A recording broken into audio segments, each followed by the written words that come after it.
How do you approach the psychological aspects of chess, such as handling pressure and maintaining focus in crucial moments of the game?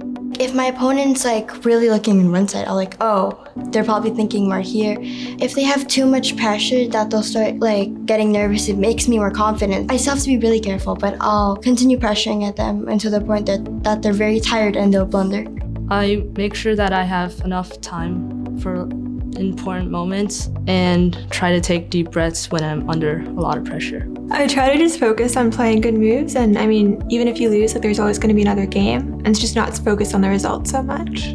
Pressure-wise, I try to just focus on playing interesting games throughout the tournament. I try not to put too much pressure on myself for the result, and I try to just focus on playing good chess. And if I'm having a bad tournament, I'll try to see where I went wrong and mentally just reset in the middle of the tournament to try to do better.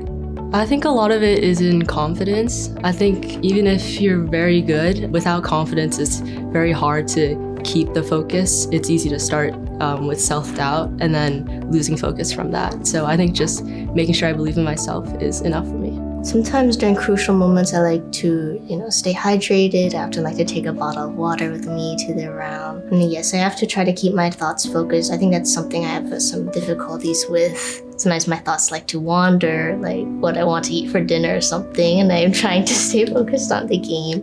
So yes, I have to work on that.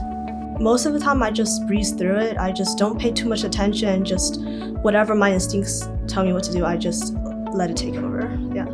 Yeah, I'm not sure if I've completely figured it out yet, but I think psychologically, for me, part of the most important thing is worrying about just playing good moves rather than the tournament situation or whether I need to win a certain game or not. Because of course, sometimes it is important based on the tournament situation to play for a certain result. But for me, I always try to win, and psychologically just not thinking about who my opponent is useful. I think one piece of advice that I've gotten that's really helpful is just walk around during the game, especially during critical moments, that we can come back with a fresh mind. I feel like since I've played for a very long time, since the age of 5, I think I naturally cope with the atmosphere. I don't get too stressed when there are lots of spectators, and since I also play sports like tennis, I naturally am comfortable when others are watching, and I don't feel like it's any different than when no one's watching. So I wouldn't say I enjoy it necessarily, but I don't mind it.